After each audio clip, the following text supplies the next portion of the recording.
jiran dia dapat, nikmat jiran dia dapat. Jadi kita kuat iman dah. Sudah tentu akhlak dia. Kita kat Mekah hati kita bersih tu kan. Mak bapak kita pada tempat yang sewajarnya. Yunus bin Abil Ala ni salah seorang anak murid Imam Syafi'i. Sewaktu Imam Syafi'i mengajar, maka adalah beberapa pandangan Imam Syafi'i yang tidak disetujui oleh anak murid dia. Walaupun anak murid, tapi anak murid yang hebat. Kalau kita tengok di kalangan para ulama yang muktabar ni, mereka ni saling belajar, saling berguru antara satu sama lain. Jadi bila Imam Syafi'i mengajar,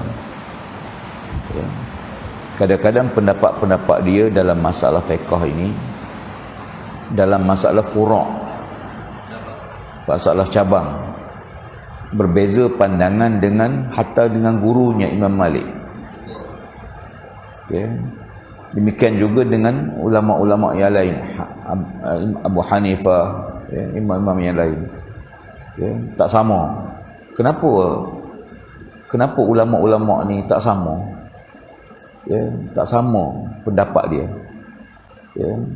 Sebab ada orang menganggap bahawa perpecahan umat ini kerana ulama-ulama tu tak sekata. Dia begini, masalah besar yang menyebabkan timbul perbezaan pandangan ialah kerana punca dalil. Dalil Quran ni ataupun hadis Nabi ni ada dalil yang jelas. Ayat-ayat muhkamah dalam Quran disebut ayat-ayat muhkamah, ayat yang jelas. Yang jelas ni tak timbul masalah. Sebab dalilnya jelas, hukumannya pun jelas. Ni tak ada khilaf. Yang timbul masalah ialah bila masalah-masalah cabang, masalah-masalah ranting yang tidak jelas hukumnya ataupun tak ada dalil. Quran tak sebut, hadis Nabi pun tak sebut. Maka perkara ini termasuk perkara yang kategori ijtihad. Maka sumber hukum kita ni ialah hukum utama. Ada 4, Quran, hadis, ijma' ulama, pendapat para ulama yang muktabar. Di kalangan para ulama itu sepakat, walaupun dalil tak ada.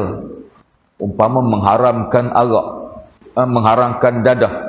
Arak ada dalil dalam Quran, tapi haramnya dadah tak ada dalil. Ayat fi amadim memadadah tu bukan ayat dadah tu. Ada orang Melayu dia kata ni dalil haram dadah fi amadim memadadah. Tak ada dalil. Daun ketum, apa hukum minum air ketum? Tak ada dalil. Tak ada dalil yang jelas mengharamkan dia. Maka ulama-ulama mengambil sifat-sifat yang ada pada benda tu, maka dibandingkan hukum yang jelas, dipanggil kias. Dikiaskan. Hukum yang jelas ada, umpama arak. Apa sifat arak tu? Memabukkan, menghayakan, merosak fikiran, merangsang nafsu, begini-begini, sibuk sebab. Kemudian dibandingkan dia dengan benda yang tak ada hukum, dikiaskan. Apa ciri yang ada pada dadah? Menghilangkan akal, hayal, ketagih, merosak. Maka sifat-sifat yang ada pada arak ni ada dalil. Maka diharamkan dadah itu dengan hukum kias. Maka ada perkara-perkara yang tidak ada dalil. Maka ulama-ulama yang keduanya punca besar ialah kerana dalam memahami dalil. Dalam memahami dalil ayat Quran. Dalil ni pun ayat Quran diturun dalam bentuk bacaan, bukan tulisan. Dalam bentuk bacaan. Maka bacaan tu waktu Nabi baca ayat Quran, tidak semua ada sahabat-sahabat dengar. Atau waktu Nabi sebut hadis, tidak semua sahabat ada depan Nabi. Dan kadang-kadang dalam memahamkan satu hadis, sahabat-sahabat berbeza pendapat. Ada satu kes dalam perjalanan para sahabat dia balik pada perang. Nabi sebut, jangan kamu sembahyang asar melainkan kamu sampai di kampung kabilah sekian-sekian. Ya. Nabi pesan para sahabat ni, ya, jangan semayasa melainkan bila kamu sampai di kampung tersebut. Maka berjalan para sahabat. Ya. Jalan-jalan, Nabi tak ada bersama. Ya, kalau Nabi ada senang. Ya, Nabi jadi kata pemutus. Nabi tak ada. Tiba-tiba waktu asar hampir nak habis. Nak habis dah waktu asar. Sebahagian sahabat tak semayang. Tak semayang asar. Ya, habis waktu dah. Sebahagian sahabat tak semayang asar. Pasal apa mereka tak semayang asar? Sebab Nabi pesan, jangan kamu semayang asar melainkan sampai di kampung. Anak tak ingat nama kampung. Ya. Dalam hadis. Sebahagian sahabat berhenti semayang. Pasal apa berhenti? Asar nak habis dah. Ya. Sebahagian tak semayang asar. Ini sebagai contoh dalam memahami hadis. Ya. Jadi bila sampai di kampung sebut ada baru sahabat semayang dalam waktu maghrib. Dan bila mereka sampai Madinah, mereka mengadu pada Nabi. Ya. Mengadu pada Nabi SAW. Ya. Sebahagian semayang, sebahagian tak semayang. Yang tak semayang kerana pegang pada pesanan Nabi, jangan kamu semayang melainkan kamu sampai di kampung tu. Yang semayang pula kerana tahu bahawa waktu asar nak habis, tak boleh semayang dalam waktu dia. Jadi mana satu betul? Dua-dua betul, kata Rasul. Dua-dua betul. Yang tak betul, dia tak semayang langsung. Ya. Jadi kita kadang-kadang bertengkar dalam perkara furu', meninggalkan perkara asas. Bahas tarawih ni 8 ke 20, 8 20. Asal bertengkar. Yang siapa nak semayang 8 buat, siapa nak 20 pula. Yang kita nak bertengkar, nak fikir habis masa, habis duit, habis tenaga, macam mana nak payah orang tak semayang tu semayang. Ya. Jadi dalam masalah ini, ada orang mari mengadu pada Imam Syafi'i, anak murid dia mengadu pada Imam Malik. Ya. Orang mari mengadu pada Imam Malik, anak murid dia Imam Syafi'i ni memberi fatwa-fatwa yang tak sama dengan fatwa Imam Malik. Padahal Imam Malik ni berguru, Imam Syafi'i ni berguru dengan Imam Malik. Tapi pendapat dia tak ikut pendapat guru dalam beberapa perkara. Ya. Terutama dalam masalah qiyam. Sebab dalil Al-Quran tu ada. Nabi semayang bukan sekali, berpuluh kali. Ya. Jadi sahabat-sahabat kata, aku tengok Nabi semayang, Nabi qiyam. Kata sahabat dia, aku semayang belakang Nabi, aku tengok Nabi tak qiyam. Jadi mana satu betul? Ya. Dulu betul, yang tak betul yang tak semayang. So kekiam semayang pun tak. Ya. Tapi masalah ini masalah ranting. Tidak membatalkan semayang. Dia bukan rukun. Ya. Dia bukan syarat sah. Ya. Oleh kerana itu, bila anak murid dia mari mengadu pada Imam Syafi'i, Imam Malik, bahawa Imam Syafi'i mengeluarkan pendapat yang tak sama dengan guru dia, dengan Imam Malik. Apa kata Imam Malik? Ini hebat ulama-ulama dulu, hebat. Apa dia kata? Dia kata, semua pendapat manusia boleh betul dan boleh salah, kecuali pendapat Tuhan punya kubur ni. Ditunjuk makan Nabi SAW. Kecuali Nabi. Ya. Maka begitulah, ada dalil hadis yang kadang-kadang Nabi buat satu perkara, maka diambil dalil. Kuat ke tidak hujah ni? Macam kita lah. Ada dua orang ulama. Ya, dua orang ustaz katalah, dua orang tokoh agama. Ya, ada orang, saya cenderung kepada si pulan. Pendapat saya lebih yakin dengan dia. Orang kata saya lebih yakin dengan orang ni. Maka keyakinan tu menyebabkan kita berpegang dengan satu perkara. Ya. Tetapi para ulama dalam masalah ni, mereka sepakat bahawa pendapat dia, ini pendapatku, ini hadis yang aku temui. Ya. Dan aku tidak menyalahkan pendapat lain. Dia tak kata peganglah pendapat aku, pendapat lain jangan pegang. Sebab tu bila Harun al-Rashid sampai ke Madinah, ya, duduk dalam majlis kuliah Imam Malik, dia kagum. Hebatlah Imam Malik ni, sangat hebatlah, luar biasa. Ya, sangat luar biasa. Nak jadi anak murid dia tu bukan calang-calang. Ya.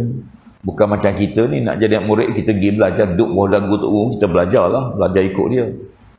Imam Malik ni nak belajar dengan dia, Masya Allah. Ya, Imam Syafi'i tu waktu sampai di Madinah, ya, nak mari belajar, ya, dia pergi jumpa gubernur. Ya. minta orang gubernur tu recommend untuk dia jadi anak murid pada Imam Malik. Minta gubernur tu tolong sokong, tolong sokong dia nak mari belajar. Kena cari siapa kafi, makna orang yang boleh recommend. Macam kita lah nak masuk universiti, CG ada semua, tapi minta recommend orang tu, recommend orang ni. Dia mari jumpa gubernur Madinah. Gubernur Madinah ni, apa kata gubernur Madinah kepada Imam Syafi'i? Dia kata lebih baik kamu suruh aku pindah Bukit Uhud, dia recommend kamu untuk belajar Imam Malik. Punya payahnya. Lebih baik kamu suruh aku pindah Bukit Uhud, tu lebih mudah. Payahnya. Jadi tapi Imam Syafi'i ni dia ikhtiar juga mari. Masa tu dia budak lagi. Dia budak remaja lah. Remaja. Tapi alim, sangat alim, hebat. Dia mari duduk, dia beri salam. Imam Malik kata, tengok siapa tu? Dia tu khadam, hamba itu. Pembantu dia tengok. Dia kata, ada seorang pemuda. Dia nak apa? Dia kata dia nak jadi anak murid kamu. Dia nak jadi anak murid kamu. Imam Malik ambil kitab dia, Muwatta'. Bagi pada Imam Syafi'i, bagi kepada Muhammad bin Idris tu. Imam Syafi'i ini Muhammad Idris. Bagi pada dia. Suruh dia baca dulu kitab ni. Habis dia baca, baru boleh jadi anak murid aku. Baru boleh mari belajar dengan aku. Balik baca dulu kitab. Habis kitab baca, mungkin dia faham, dia tak faham, baru boleh jadi anak murid. Kita kalau suruh balik kita baca kitab, sah ke murid, tok guru tak habis kitab. Kata Imam Syafi'i, saya dah hafal kitab ni. Saya dah hafal kitab, bukan baca, hafal kitab tu. Jadi Imam Malik kata, takkan hafal kitab? Dia kata, saya dah hafal semua kitab ni. Lalu Imam Malik test dia, uji dia, satu persatu uji dia. Cuba kau baca muka surat 10. Baca. Muka surat 50, muka 70, muka surat 100, semua tu dia ingat. Imam Syafi'i ini termasuk di antara photographic minded. Orang yang Tuhan bagi otak macam mesin photostat. Kalau dia tengok kitab, dia baca je, tu ingat. Dia baca sekali ingat tu, dia tengok ingat terus. Macam mesin photostat. Hebat Allah Ta'ala bagi manusia. Imam Syafi'i ini sangat hebat, sangat luar biasa. Akhirnya diterima sebagai murid, belajar. Itu pemula memasuk. Dia ni orang miskin. Orang lain ada kertas tulis, ada pen, dia tak ada. Dia tulis, ambil air liur, tulis atas jari. Tulis atas jari. Punya susah, miskin, tapi otak sangat luar biasa. Jadi dalam belajar tersebut adalah pendapat-pendapat yang berbeza. Jadi ada orang mari jumpa Imam, bila khalifah mari ke Madinah, dia dengar Imam Malik mengajar, hebat, Masya Allah. Lalu dia mencadangkan supaya seluruh umat Islam di seluruh dunia ni guna satu kitab ni saja, kitab Muwatta' Imam Malik. Dan dia bercadang untuk membakar semua kitab-kitab yang lain, supaya pendapat masalah fiqh ni pegang satu pendapat je. Masalah fiqh yang khilaf ni, yang furu' ni, pegang satu pendapat saja. Kalau kena kita, hebatlah kita, satu dunia guna kitab kita. Tapi Malik kata apa dia? Wahai Amirul Mukminin, jangan buat macam tu, tak boleh. Jangan buat macam tu. Aku tulis hadis yang aku temui, dan banyak lagi hadis yang aku tak temui. Banyak lagi hadis yang mungkin aku tulis, yang aku temui, pada pendapat aku hadis ni kuat. Dalam masalah kunut sebagai contoh, kan khilaf. Tapi khilaf ni tak membatalkan sembahyang. Ya. Ada orang Melayu Malaysia pergi ke Mekah, mufarakah dengan Imam Mekah sembahyang. Ya. Dia kata Imam Mekah tu tak sah sembahyang. Imam Mekah tak sah. Dia kata kenapa tak sah? Dia kata dia tak baca bismillah waktu baca Fatihah. Allahu Akbar, Alhamdulillahirabbil alamin, tak baca Fatihah, tak baca bismillah. Dia kata tak sah. Kan kita belajar, ya, bismillah tu salah satu daripada, ya, sab'un minal mathani, 7 ayat. Allah Ta'ala sebut Allah turunkan 7 ayat yang diulang-ulang. Ya. Jadi 7 tu betul 7. Khilaf di mana? Khilafnya ada yang kata bismillah ni sebahagian satu ayat daripada surah Fatihah. Bismillahirrahmanirrahim. Alhamdulillahirabbil alamin arrahmanir rahim maliki yaumiddin iyyaka na'budu wa iyyaka nasta'in ihdinas siratal mustaqim siratal ladzina an'amta 'alaihim ghairil maghdubi 'alaihim waladdallin. 7. Ada yang kata tak, bismillah ni bukan satu ayat. Bismillah hanya ihtiram, penghormatan pada setiap kali kita baca Quran. Sebab tu setiap surah tu ada bismillah. Tahap 7 macam mana? Bismillahirrahmanirrahim. Alhamdulillahirabbil alamin arrahmanir rahim maliki yaumiddin iyyaka na'budu wa iyyaka nasta'in ihdinas siratal mustaqim siratal ladzina an'amta 'alaihim. Situ satu ayat. Ghairil maghdubi 'alaihim waladdallin. Jadi situ dikata satu ayat. Jadi khilaf macam tu je. Tapi tidak membatalkan sembahyang kita. Ini mufarakah. Imam Mekah tak sah. Hebat pakcik ni. Ya. Ya. Jadi nak sebut pada kita, sebab tu kadang-kadang bila kita pergi menuntut ilmu ni, yang paling penting bahawa, ya, guru yang depan kita seorang yang mursyid yang kita yakin.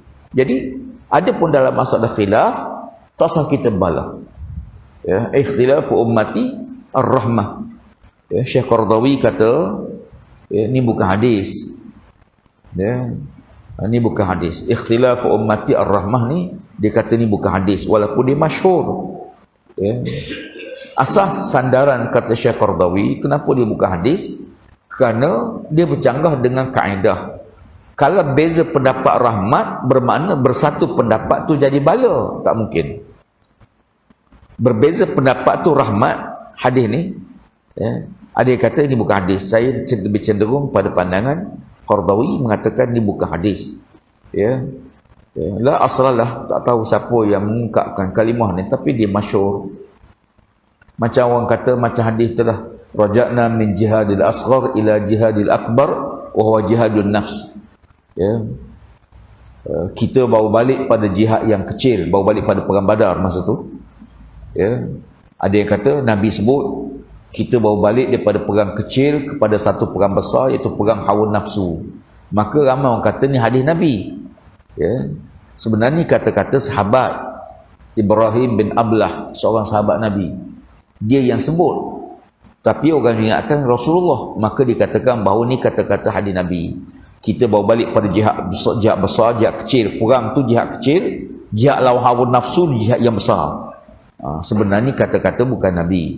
Sebagai contoh. Tapi masa tu nak tahqiq perawi ni sebab tu penting. Jadi bila Imam Malik, Imam Syafi'i mengajar, dia dalam bahasa belajar ni, kita kena cintakan ilmu, tak boleh bencikan ilmu. Ya. Sebab tu kalau kita buka TV, tiba-tiba orang azan, kita tukar channel. Tukar channel lain atau kita tutup. Di situ ada hukum. Perbuatan tu ada hukum. Kalau tutup kerana benci azan, boleh rosak akidah. Ya. Kerana bencikan kalimah Allah. Atau kita buka Quran, orang tengah baca Quran, kita tutup. Pasal apa tutup? Ya. Tutup ni sebab saya nak tengok cerita lain. Apakah kerana benci, tak percaya, tak yakin Quran, atau benci pada Quran? Kalau benci pada Quran, tu jadi hukum akidah. Ya. Tapi nak tengok channel lain, bukan benci tapi nak tengok channel lain. Tu lain. Sama masalah semayang. Ya. Semayang ni, orang tak semayang macam-macam jenis. Ya. Hukum pun berbeza-beza.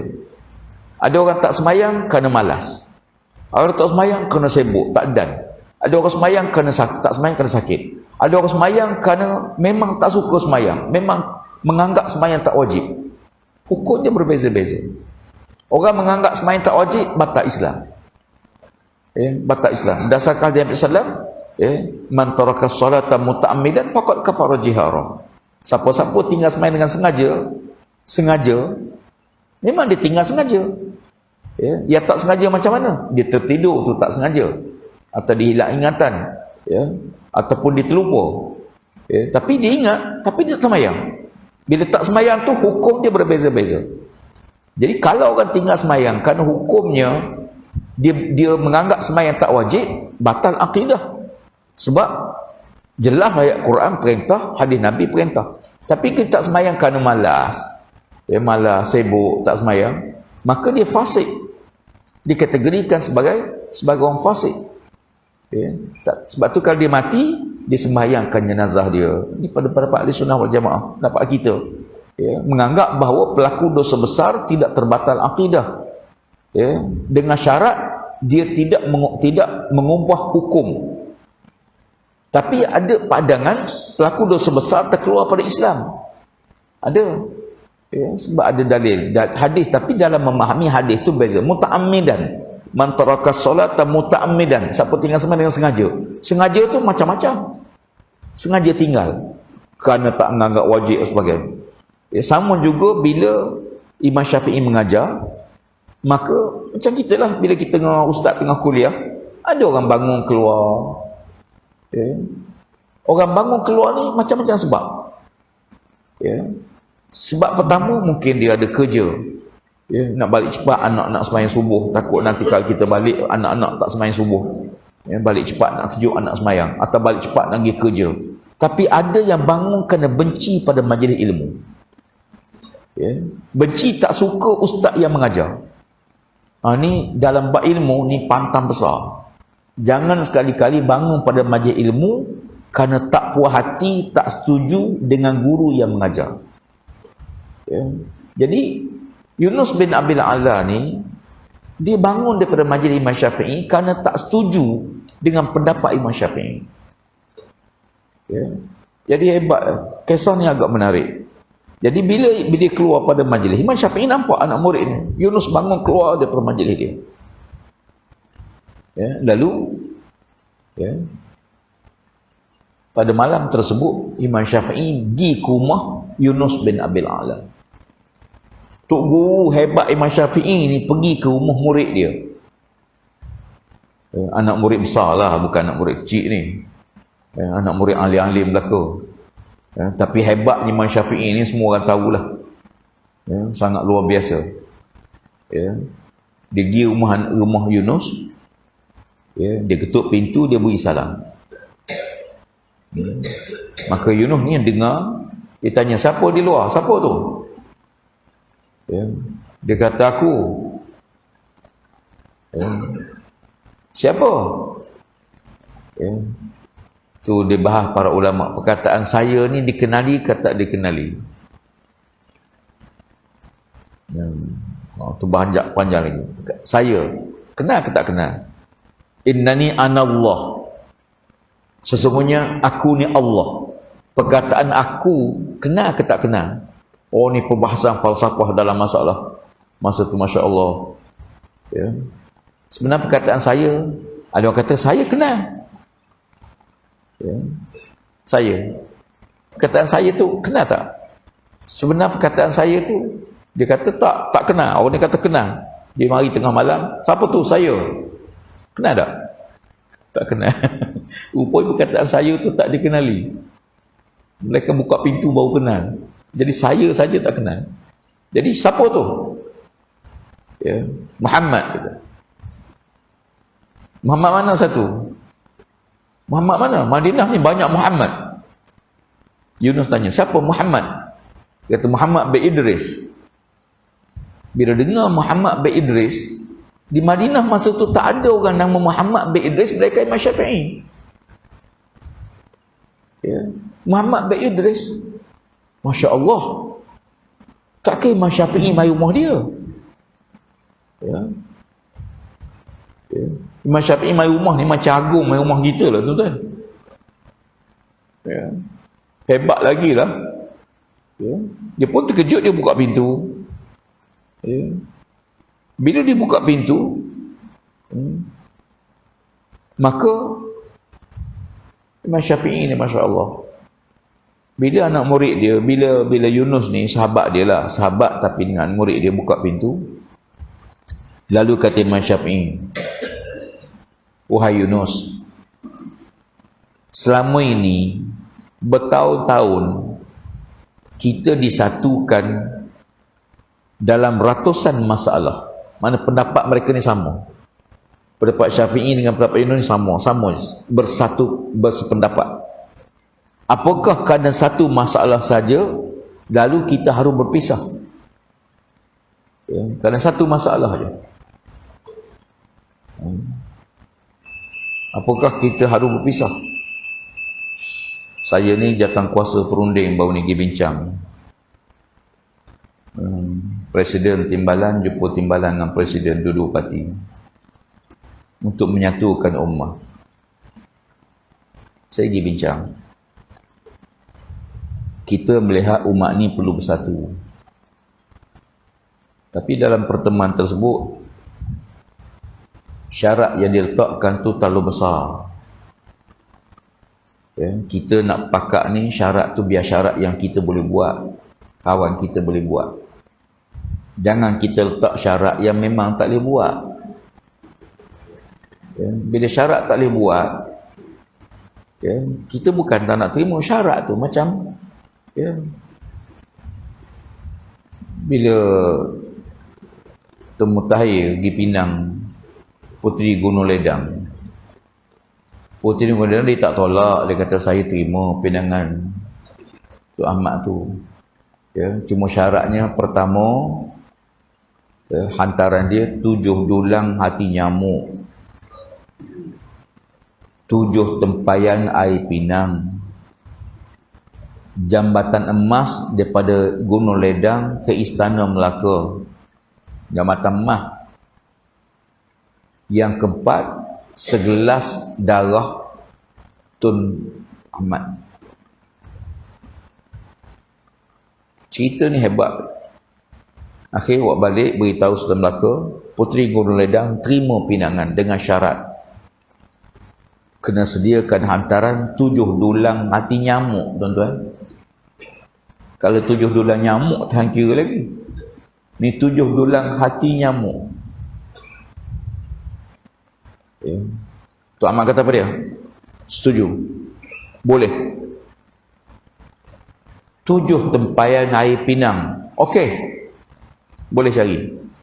Jambatan emas daripada Gunung Ledang ke Istana Melaka. Boleh. Apa syarat lagi? Segelas darah Tun Ahmad. Tun Mamat aku itu nama dia. Ya, ini tak boleh. Simbolik kisah tu. Ya. Akhirnya syarat tu syarat yang memang tak boleh laksana. Ya. Syarat diletakkan pada kami tu syarat yang tak boleh nak buat, tuan-tuan. Ya. Apa syarat dia? Pertama, kena buat keputusan pada hari Jumaat semalam. Sehari.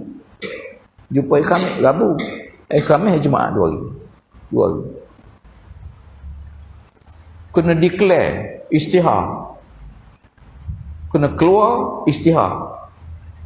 Yang lain tu bincang. Dalam keadaan kita tak jelas, ya, apa sebagainya, tak ada black white, tak boleh. Tak boleh. Ya, mudarat besar. Ya, walaupun kita suka, tapi ada jalan lain, insya-Allah. Mudah-mudahan ada jalan lain. Ya, mudah-mudahan ada jalan lain. Ya, tapi bagi kita itu, ya, kalau kita berunding, kita kena cari titik persamaan. Ya, jangan kita berunding untuk tidak menerima. Macam kita masuk Minang lah. Makcik, saya nak Minang anak pakcik ni, anak pakcik ni untuk anak saya. Kata pakcik tu, anak saya ni kecil lagi. Kita pun jawab, tak apa pakcik, saya sanggup tunggu. Ya, baru sekolah rendah baru, tak apa, saya sanggup tunggu. Ya, lepas tu anak saya ni tak suka orang hitam-hitam sikit, tak apa pakcik, saya pakai lotion, insya-Allah 3 bulan putih. Ya. Tapi anak saya dia tak suka orang rambut hitam, dia suka rambut putih. Tak apa pakcik, saya pergi cat rambut putih. Syarat-syarat tu buh akhirnya anak saya kata dia setuju tapi dia tak nak orang Melayu, dia nak orang putih. Tak dapat. Tak boleh buat lah, dan tak boleh nak tolong. Jadi syarat-syarat tu kadang-kadang sebab tu Allah Ta'ala sebut qul ya ahlul kitab ta'alau ila kalimatin sawa'in bainana wa bainakum. Kita kena duduk atas kalimah yang sama, yang adil antara kita dengan dia. Tu kepada ahli kitab. Jadi Yunus ni kata Imam Syafi'i, dalam beratus masalah kita boleh satu pendapat, takkan kita nak pisah kerana satu pendapat saja berbeza. Masalah ranting, ini masalah yang tadi masalah furu', masalah prinsip dasar. Yang kedua dia kata apa dia? Janganlah engkau berusaha untuk menjadi pemenang dalam setiap perbezaan pendapat, kerana terkadang meraih hati itu lebih utama daripada meraih kemenangan. Bila kita balah dengan kawan ni, kita bincang dengan kawan, jangan nak menang sepanjang masa. Nak menang semua, bila bertengkar nak menang saja, bahas nak menang saja. Kata Imam Syafi'i, kadang-kadang menjaga hati kawan tu lebih baik daripada kita mencapai kemenangan. Kita menanglah tapi kami hati kawan kita tergoris. Macam kita bertengkar dengan pelanggan, tokel bertengkar dengan pelanggan, walaupun bertengkar dengan pelanggan sikit je, kita hilang seorang pelanggan. Bos ketua jabatan bertengkar dengan anak buah dia, balah dengan anak buah dia, hubungan jadi tak baik lepas pada tu. Kita dengan kawan kita balah dengan masalah kecil je, tapi akhir jadi tak baik. Imam Syafi'i kata, jangan kamu nak menang dalam semua perbezaan pendapat, terkadang menjaga hati itu lebih penting daripada kita mencapai kemenangan. Sebab tu orang Melayu ni lambat ni hebatlah banding orang Arab ke banding orang bangsa lain. Orang Melayu ni banyak hati ni saja, jaga hati, sakit hati, kecil hati, makan hati, apa lagi, buah hati, tawa hati, kerah hati, jantung hati belaka tu kan. Orang Melayu jaga hati ni cukup jaga. Cukup jaga. Sebab tu dia borak dengan kawan dia tak setuju. Dia tak kata dia tak setuju. Arab direct je. Kadang-kadang dia terang-terang. Budaya kita hormat tu. Tapi akhir-akhir ni banyak rancangan televisyen, dia direct je. Dia melahirkan satu budaya baru di kalangan masyarakat budaya, bukan budaya kita. Budaya timur ni tuan-tuan, dia tak setuju, tak pasti dia menghormati pendapat orang tu, dia akan hargai. Dia tak ada terang-terang dia cerca orang tu, apa dia backfire orang tu. Tidak. Kemudian dia kata, jangan pula engkau hancurkan jambatan yang telah kamu bangunkan atau kamu pernah lalu di atasnya, kerana boleh jadi satu hari nanti kamu memerlukan jambatan tersebut. Kita dah ada jambatan menghubungkan, jangan runtuhkan jambatan tu. Wartawan mari tanya saya tentang MN, Muafakat Nasional. Saya kata, ini muafakat ini lebih besar pada faktor parti politik. Dia besar. Dia jambatan yang menghubungkan kita, banyak masalah, banyak. Jangan runtuhkan jambatan ni, jangan bubuh jambatan ni. Jangan, pasal apa? Boleh jadi satu hari kita perlukan jambatan yang menghubungkan itu. Jangan hanya kerana faktor-faktor setempat, faktor semasa untuk hadapi pilihan raya. No, berkata bukan. Ini besar. Ini gagasan besar. Umat ini perlu bersatu dalam perkara yang kita menjadi kepentingan umat Islam. Kita bilang, bukan hanya faktor politik dah, ini kecil tuan-tuan. Tapi lebih besar pada itu. Kata Imam Syafi'i kepada Yunus, jangan kamu runtuhkan jambatan yang telah kita bina. Satu hari mungkin kita perlu jambatan ni. Tuan-tuan, kalau tuan-tuan balah orang perempuan, anak balah dengan ayah dia, bertengkar dengan ayah dia, akhir bergaduh, ambil beg lari pada rumah. Dia rasa dia menang, tapi satu hari bila nak kahwin, dia perlu cari wali, kena balik jumpa ayah dia balik. Kena cari juga ayah dia macam mana pun untuk jadi wali perkahwinan dia. Sebab tu macam mana pun jambatan yang menghubung, jangan kerana masalah kecil kita rasa kita boleh bermusuh ataupun membenci seorang. Engkau harus marah saat melihat kemaksiatan, tapi berlapang dadalah di atas pelaku maksiat. Bila kita tengok maksiat, memang kita kena benci. Nabi sebut man ra'a minkum munkaran falyughayyirhu bi yadihi fa in lam yastati' fa bi lisanihi fa in lam yastati' fa bi qalbihi wa zalika adhaful iman. Bila kamu tengok satu kemungkaran, maka akan benci dengan benci, cegah dia dengan tangan, dengan kuasa yang kita ada. Kita ada kuasa berbeza-beza, kuasa kita berbeza-beza. Kuasa imam mungkin dalam masjid, kuasa DO mungkin satu daerah, kuasa ahli parlimen mungkin satu parlimen, kuasa menteri mungkin dalam kementerian dia, kuasa agung mungkin dalam negara dia, luar negara tak boleh. Kuasa sultan dalam wilayah dia, luar wilayah dia tak boleh. Ada had kuasa yang seluruh Allah. Cegah munkar tu dengan kuasa. Kalau tak mampu, dengan lidah, nasihat. Nasihat. Cuma dalam bab nasihat, kata Imam Syafi'i, kalau kamu nak tegur aku, jangan kamu tegur aku depan manusia. Kamu menegur aku depan orang ramai, itu kamu mengaibkan aku, bukan menasihatiku. Kalau kamu nak nasihati aku, kamu mari jumpa aku. Nak tegur kawan, jangan tegur dalam Facebook. Ni nak komplain, ni sama-sama ustaz komplain dalam Facebook, komen dalam Facebook. Kata Imam Syafi'i, itu engkau menjatuhkan maruahku. Manusia ada harga diri. Nak tegur seseorang, PM tepi, tegur direct ke dia je. Dan ada perkara yang kadang-kadang kita dah sepakat janji, kalau orang tu tulis mesej untuk kita seorang, jangan sebar untuk orang lain. Ni tak betul akhlak. Kawan tu hantar mesej kita pula sebar pada orang lain, akhir jadi fitnah kepada dia. Ini termasuk gambar dia sebar. Waktu jumpa 4 orang tu, ada seorang hamba Allah ambil gambar. Saya dah pesan, kita dah pesan, jangan sebar gambar ni, jangan sebar, sebab perundingan ni perundingan tertutup. Semalam dia sebar, buat keluar gambar. Saya dah beritahu dia, gambar ni jangan sebar, ni janji kita. Perundingan jadi tak jadi itu nombor 2, tapi jangan sebar. Pasal apa? Cerita-cerita macam ni kadang-kadang bila tersebar luar jadi masalah. Masalahnya ada benda yang kita nak runding, nak bincang dengan kawan, ada benda yang kita dengan dia je lah. Tiba-tiba bila orang lain tahu, dia akan jadi fitnah, dia akan jadi macam-macam cerita. Masing-masing ada tanggungjawab. Tapi zaman sekarang ni kadang-kadang payah nak berjanji. Ustaz, ialah ustaz pun tahu, dia tahu sebar. Bila sebar mesej kita pada dia sebar. Kalau nak sebar, baik kita tulis dalam Facebook dia supaya semua orang tahu. Jadi oleh kerana itu ada benda yang kadang-kadang kita berkongsi dengan dia saja. Maka kalau dia sebar, dia print screen, dia sebar, maka dia akan jadi masalah. Sama kuliah ni.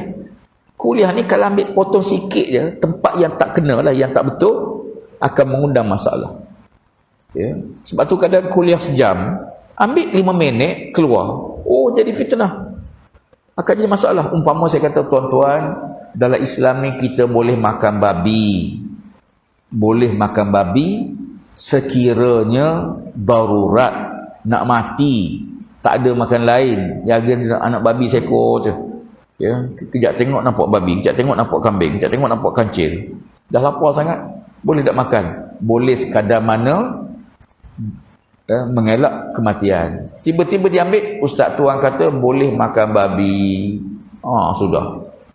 Yang cerita lebih tu tak masuk, akan jadi fitnah. Sama juga.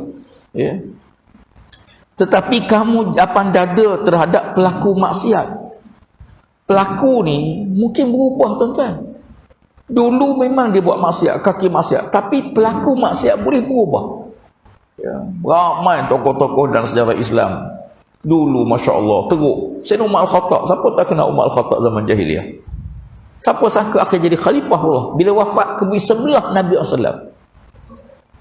Sebab tu jangan kita benci seseorang kerana maksiat dia buat, tapi bencilah maksiat dia. Maksiat tu kita tak suka, tapi diri dia tu ada potensi untuk bertaubat, untuk berubah jadi baik.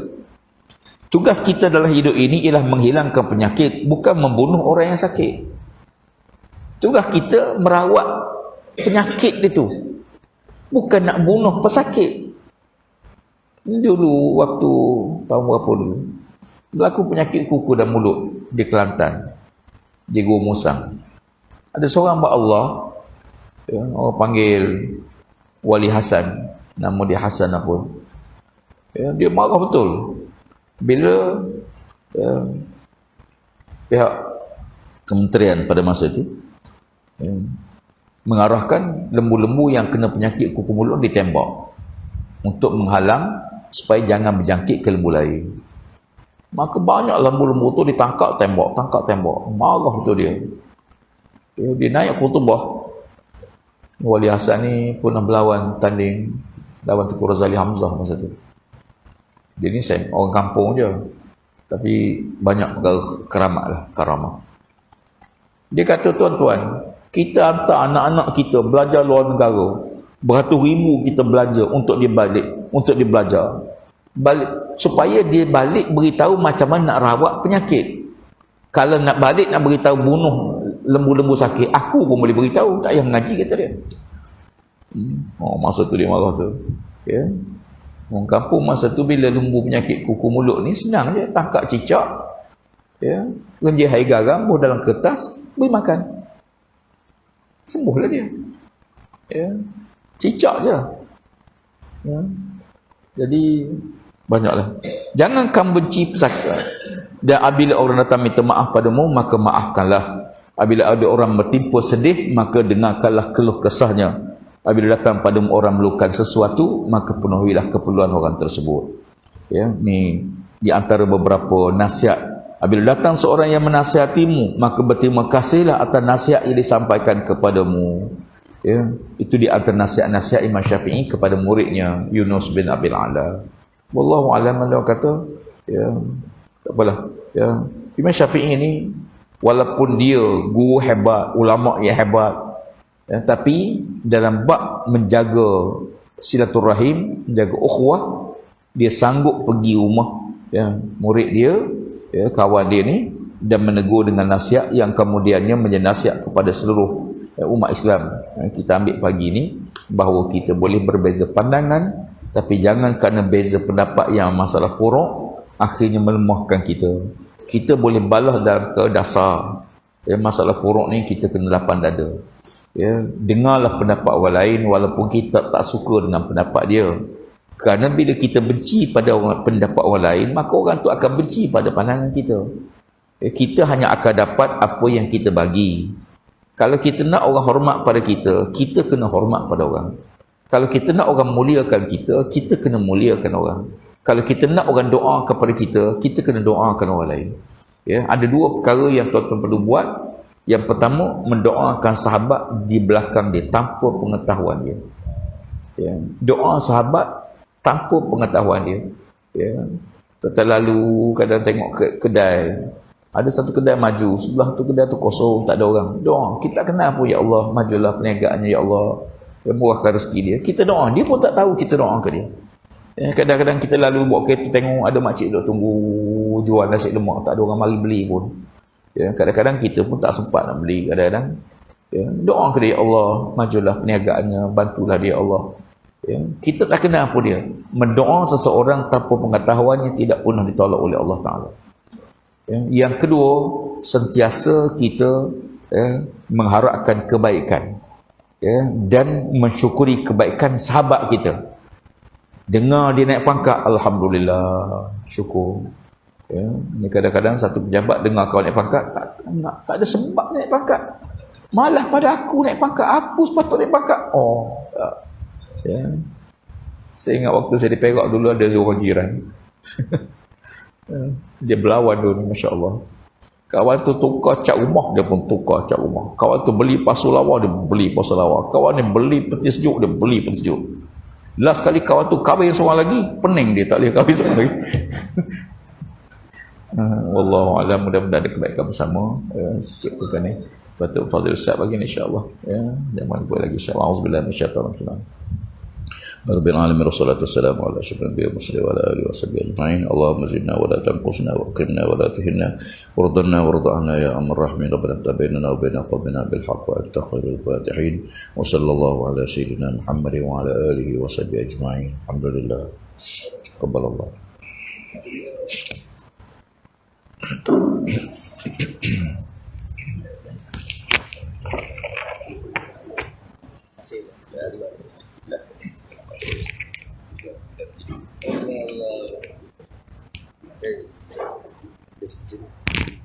Beda.